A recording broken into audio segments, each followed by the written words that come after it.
Welcome to Africa Pivotal Moments, a podcast where I engage with people in the news at the intersection of journalism as well as the media and technology industries.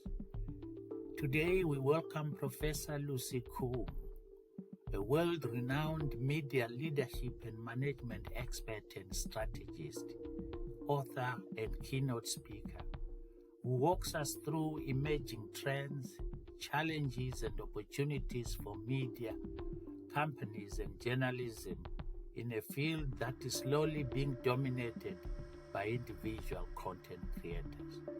Watch and listen to her inspired teaching in my podcast at Africa Pivotal Moment. Hi. Yes, good morning, Professor Good morning, Kueng. Francis. How are you? Hi, thank you.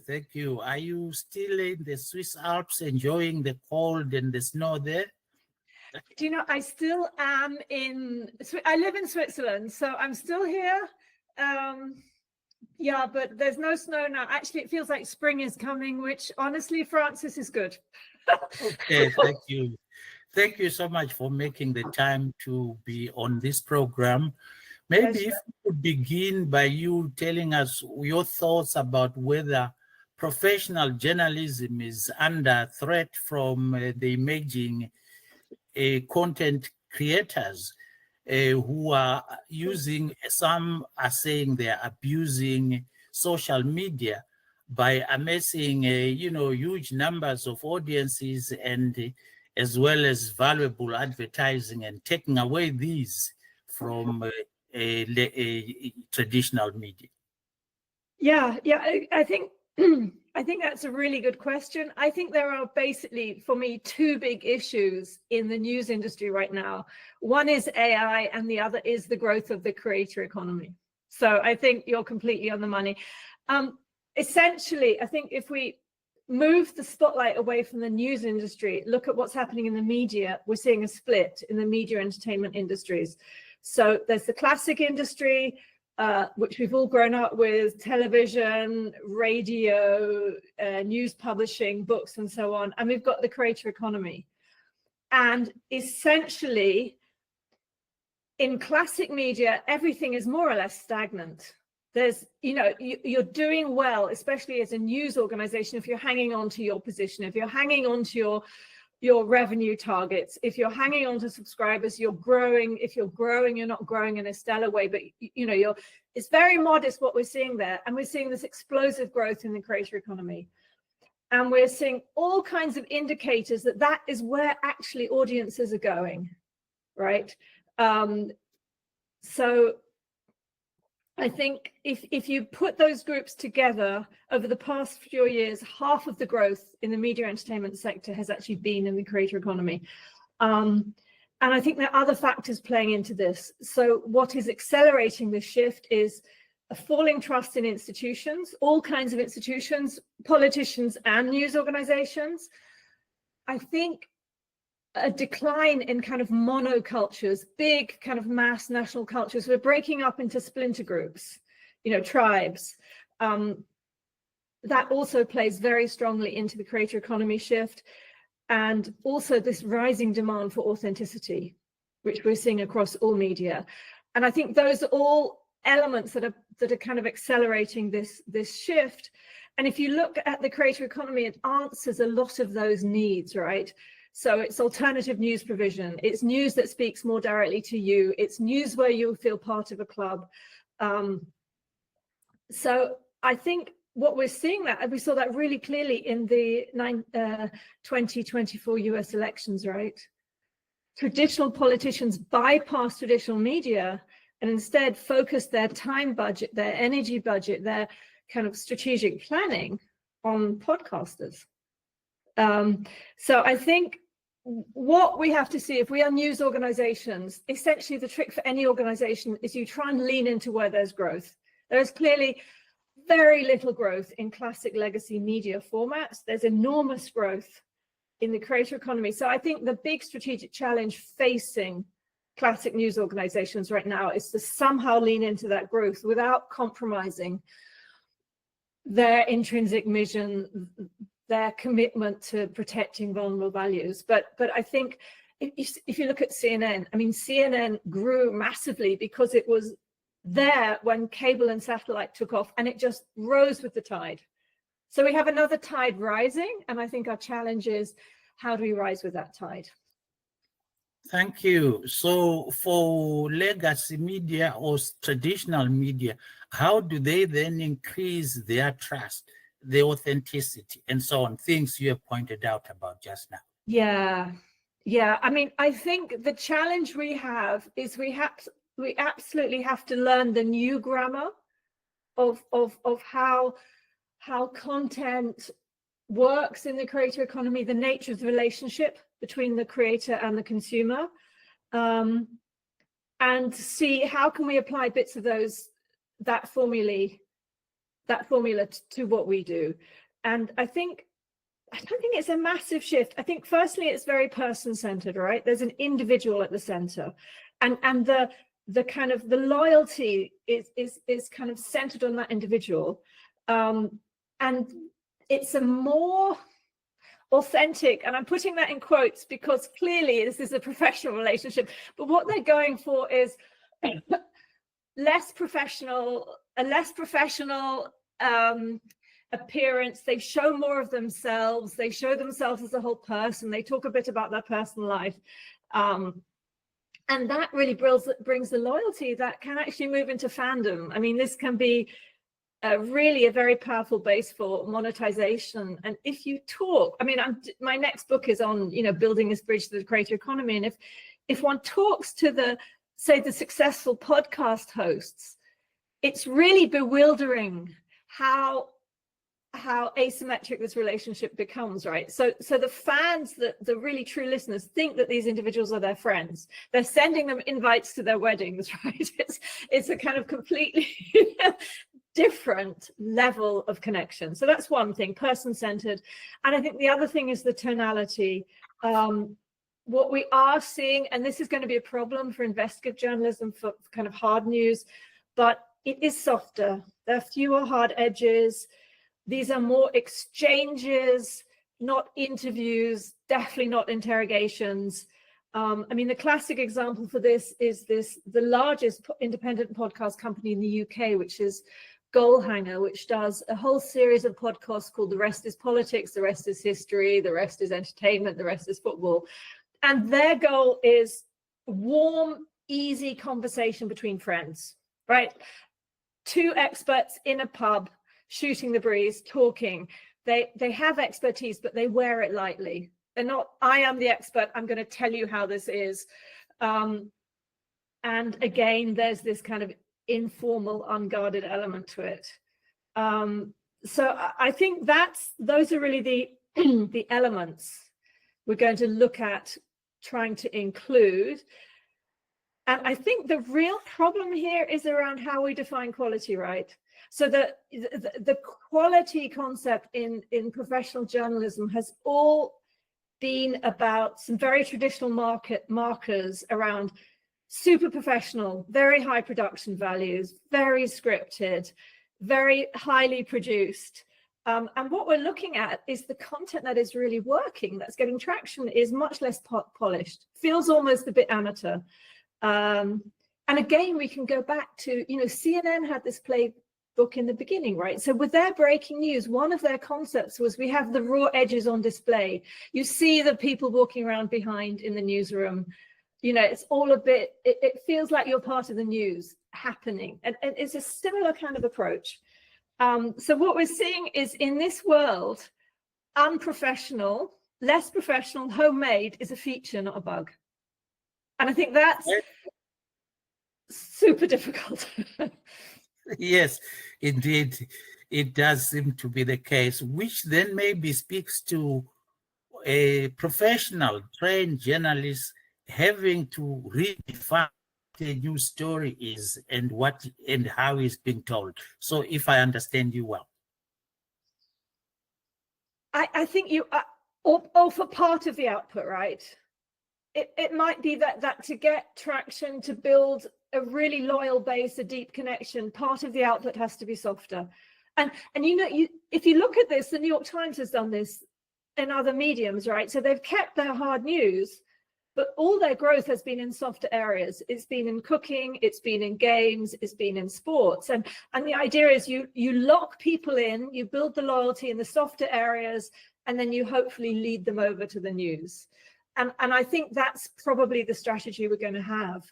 But I agree with you. I think it's actually the more expertise you have, the more experience you have, I think the harder the shift is, because you are hardwired to the old professional standards.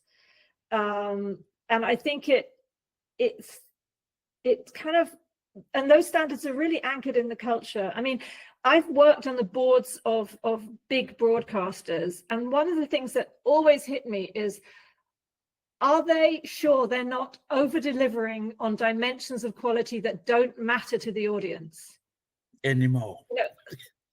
So they are investing in superb technical skills, superb equipment, and maybe the audience is really happy and actually likes better something shot on an iPhone.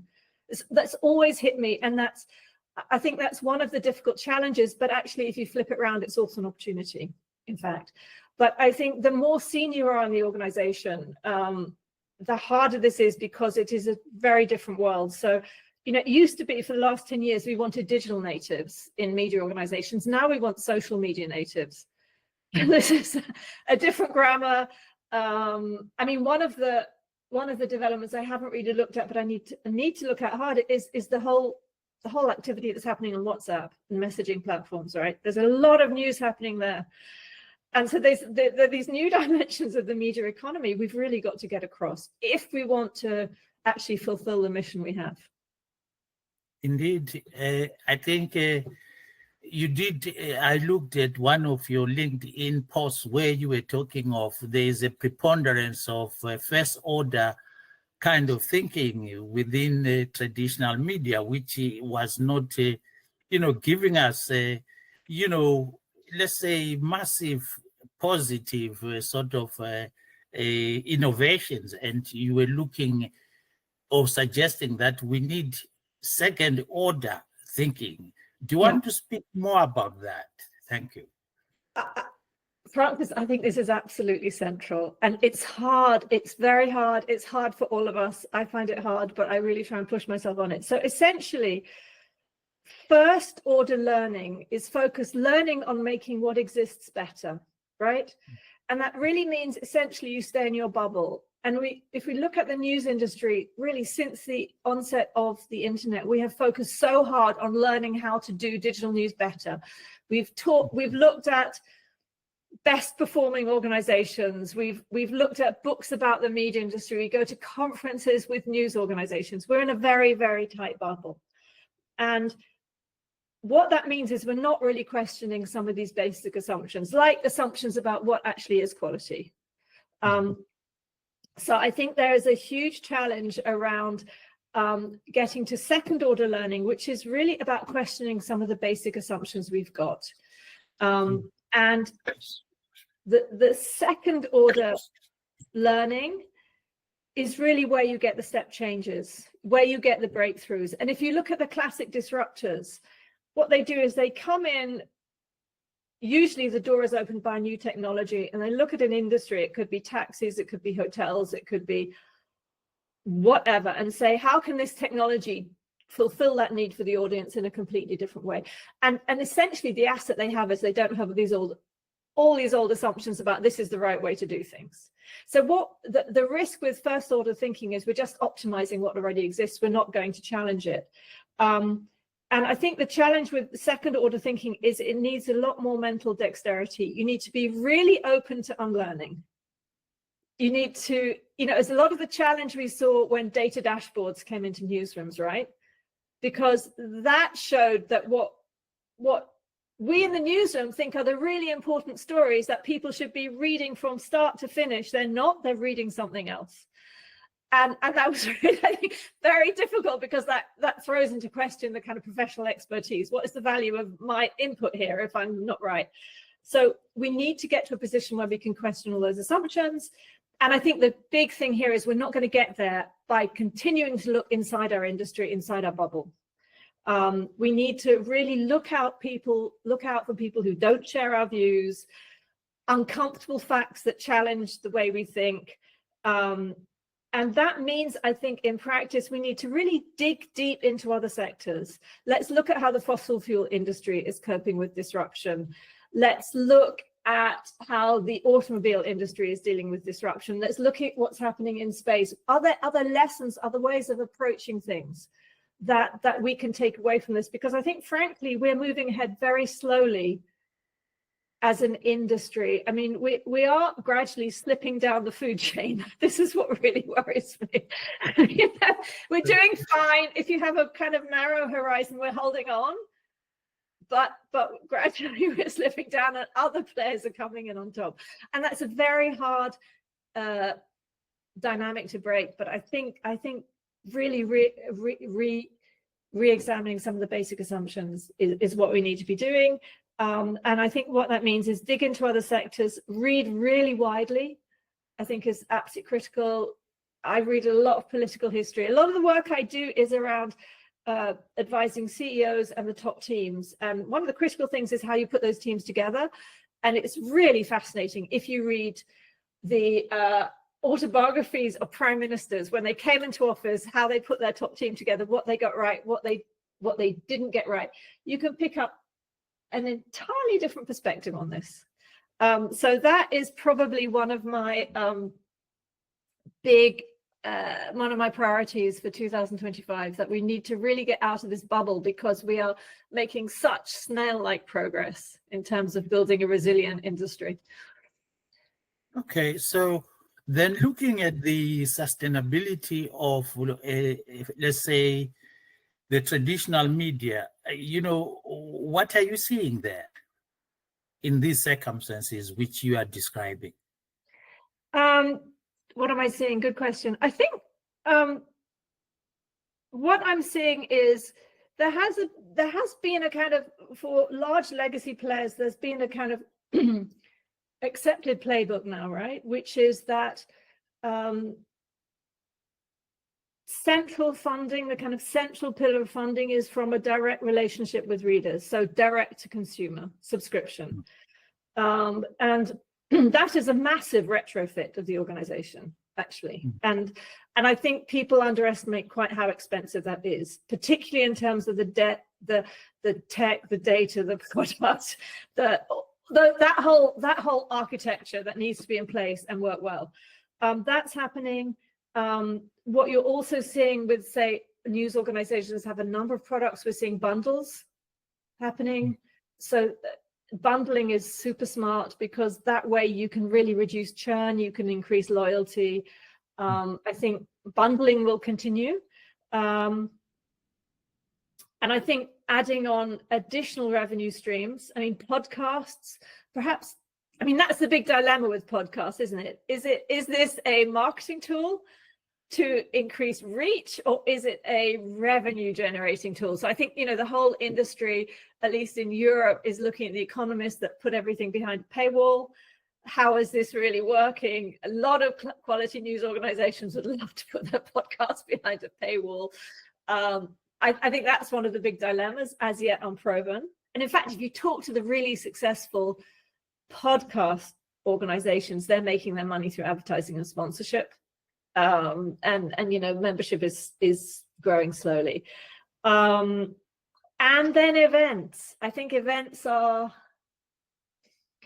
if you get events to work, your average revenue per user shoots up, but revenues are very high admin, they're hard to scale. You have to put in quite a sophisticated large organization to make events work. It's different types of people you need to have in place. There's big upfront costs. So I think events are, what I'm hearing is the questioning of events. There was a time when people thought this is the next stage. We do our podcasts, we do our bundles, we do our events. I think people are beginning to think, this is actually very, very big financial commitment, big strategic risk. Do we really want to do it? So this is kind of what I'm seeing in terms of the kind of new business model. And then there's an entirely different business model emerging for the newer players, which is around niche offers. So essentially what we're seeing is you pluck out a thematic area, and the classic ones are finance or politics or policy making, politico, and then you throw up a vertical that does the best, fastest, deepest, most insidery coverage of that particular field, and you have a really sharply delineated tiered offer. You have a free offer for everyone, then you have a pro offer for absolute insiders who absolutely have to have this information. And this is a beautiful model if you can get it to work. You need very few journalists, you can pay them a lot, you can lean into all of the creator economy characteristics, right? It's all built around their personality, their contact network. The more it sounds like they're reading off their notes from their meeting they went to, you know, the more informal and insidery it is, the more attractive it is, the more compelling. And I think that is actually a very big risk for the kind of generalist news providers, because they are really picking off the prime real estate, you know, the areas of coverage that audiences have to read, have to consume, and that advertisers and sponsors are most interested in. So, Yes. yeah, so I think that's the other model we're seeing. And you know, I'm seeing a lot of classic news organizations try to do this, but it's very hard. You know, the same as we had this issue with digital transformation. It's very hard running the old business, the print business, efficiently and maximizing revenues from that and investing in the new one. It's very hard to have the core universal product and then have these little niches that are specialists on the side.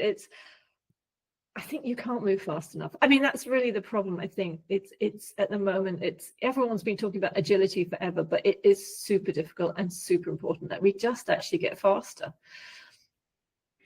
And to complicate things further is the advent of, you know, generative artificial intelligence for the media in particular. Yeah. I mean, I think AI, Gen AI, is actually going to be bigger than digital. I think it's building off digital, right? And in fact, the more digital you are, the better your platform is for benefiting from seizing the opportunity of Gen AI. But I mean, I think it's this classic black and white. The potential is absolutely massive, but also the risk of disruption is enormous. And we are in really such early days, I think.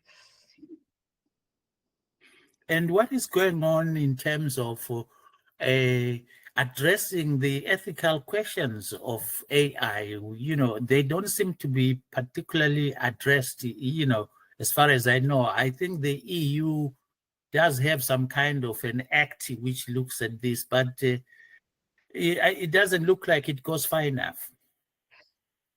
Tell me a little bit more about how you're which ethical problems you're talking about. Well, there are a lot of ethical problems of, you know, artificial intelligence, the issues of it being, you know, making mistakes, you know, things like that. You know, they're calling them hallucinations and so on.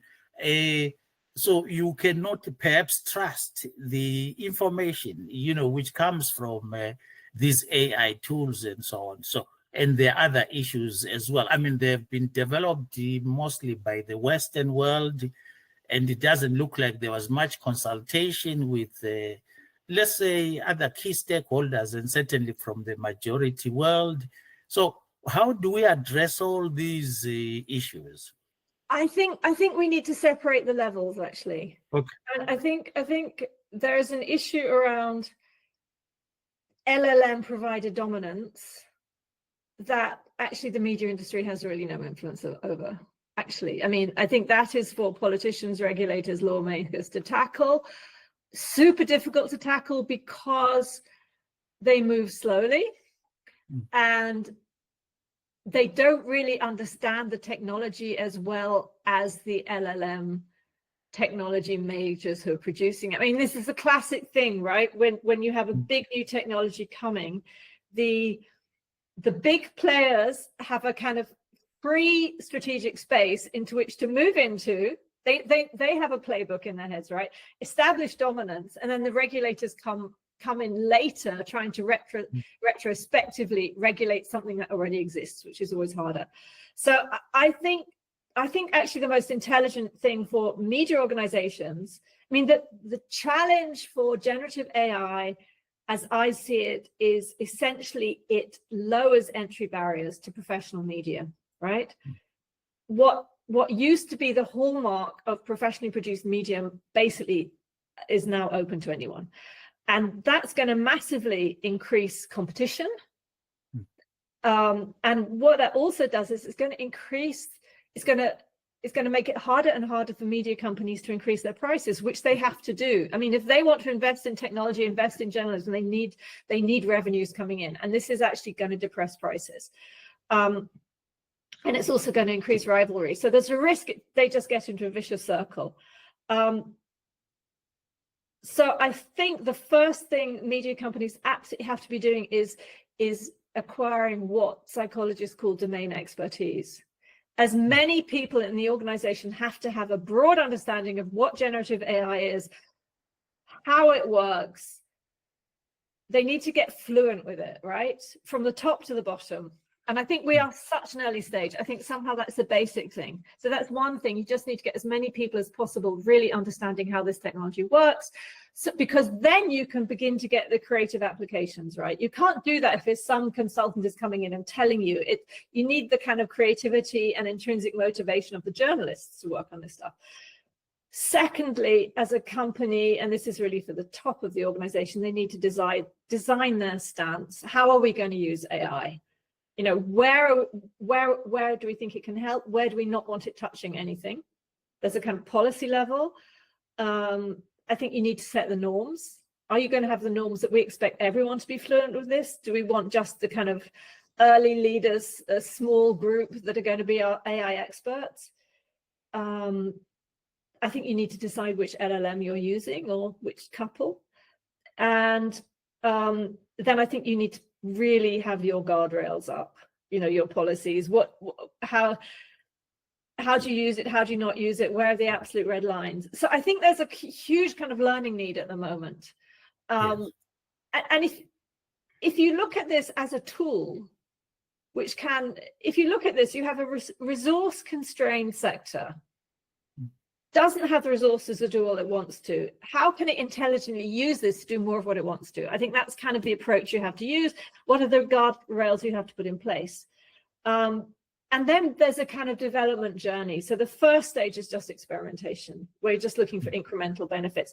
We're seeing the bigger organizations, the kind of Reuters, the Schibsteds, the BBCs, and lots of others, I'm sure, moving through that.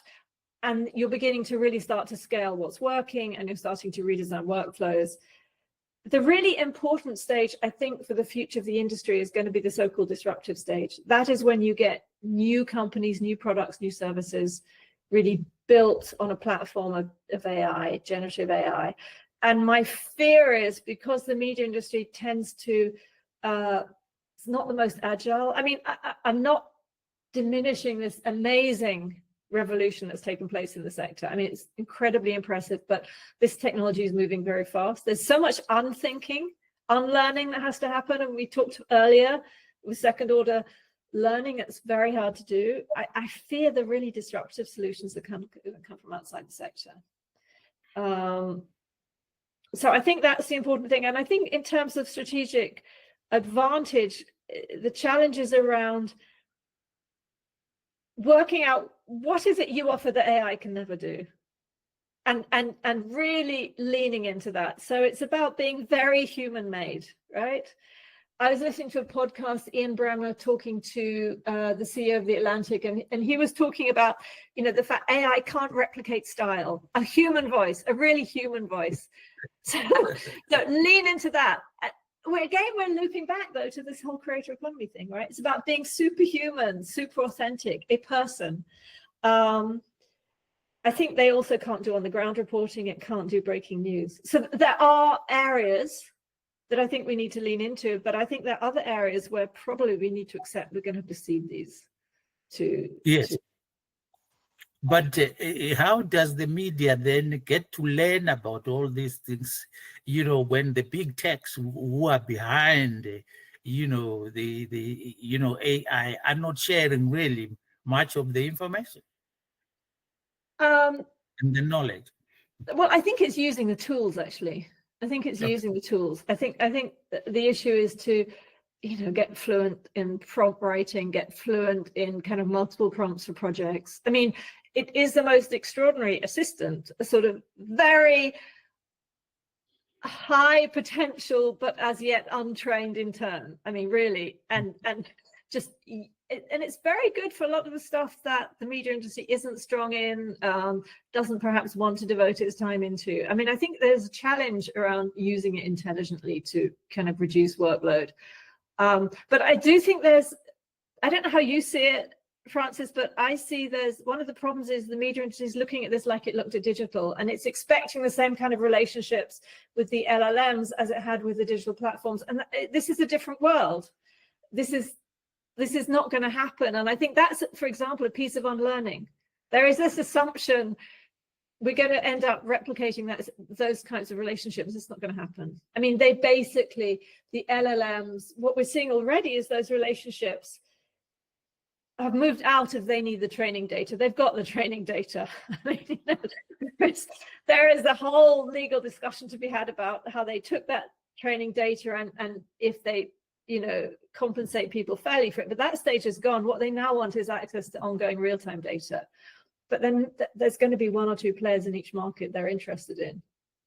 And, so this is not going to be, my reading at the moment is this is not going to be, there's not going to be the same kind of wide-scale support for the industry that we saw with Meta to a certain point. I mean, Google is still supporting the industry a lot. Yeah. Okay.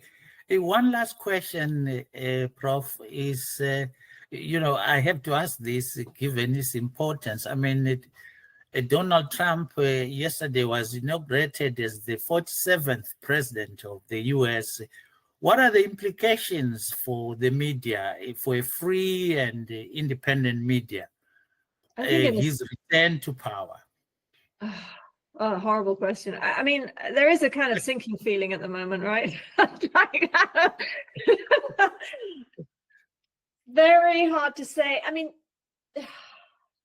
it is a new world. I mean, this is really, really, we've got to shed all our first order thinking assumptions about how this works and watch and look for the opportunities, look for the free spaces, the power balance is really changing. And I think it's very important we don't use the old assumptions, the old rules, and we keep open about this and look for the opportunities. So I think it looks very worrying. I think it looks very worrying for investigative journalism. I think it looks very worrying for balanced journalism. But to me, that really foots back. It is so important the classic media industry understands the syntax and the grammar of the creator economy, because that is where opinions are being formed. And you can't come in later with fact checking and hope. It's, I see this classically with public service broadcasters in Europe. They will get a very political attack from politicians, and a very emotional attack, and they'll come back with a very rational response, grounded in a research study that proves what they're doing is correct and fair, or whatever. And it's this idea of trying to address a super emotional, highly charged argument with a very rational, dry, scientific result. It doesn't work. You don't get to where you want to. So I'm not saying classic media industry needs to get as kind of polarized and factional as parts of the creator economy. I think they need to understand the argot. Yes, and maybe this really being the final question, you have painted quite an interesting picture of what the media is facing. If you were to summarize your thoughts, what is the future of media as we are now? given all the issues we have covered, AI, the emerging creator economy, the challenges to the media, etc., etc. Thank you. That's such a difficult question, Francis. I think it depends on how fast and how fluid they can be. I think it really does depend how quickly they can unlearn, how quickly they can read the writing on the wall. I think how quickly they can really adopt the grammar of the creator economy, understand the defining rules, and take what's best. I mean, if you look at great comedy, it's synthesizing two things that have never been combined before. They've got to work out how can we take the values, the extraordinary work we do, and make it work in that environment, right? And because I think it's about creative thinking. Actually, it's about creative thinking. It's about unthinking some of the rules, not trying to permanently look for rules that were created in the previous stage of development, of evolution, to the current one. And I do think it's about responding faster. I think the industry is, I don't really blame it for this. I don't think any other sectors are going much faster, but they actually have a strategic imperative to move a lot faster, learn a lot faster. And I think really seize the opportunities of AI to get to where they need to faster. So I'm kind of optimistic, but it is going to, I think, be quite a tough period we're looking at. If you look at the media industry, you have things that other sectors would kill for, right? You have an intrinsically motivated workforce.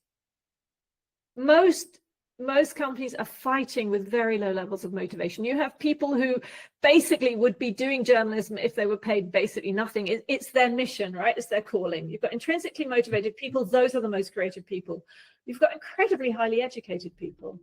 Again, investment banking, law would kill to have the kind of caliber of people that are coming into the media industry. So you've got super smart people. They're intrinsically motivated. They've just got to move faster.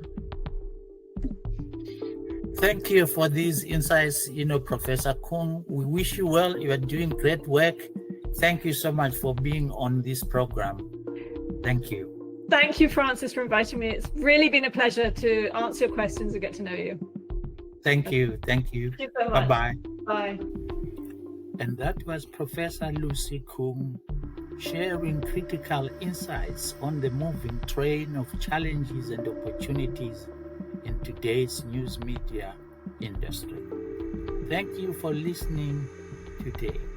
We would appreciate your feedback on these interviews with leaders and experts in the media and journalism sectors. Thank you again for watching. Please be kind always. Goodbye.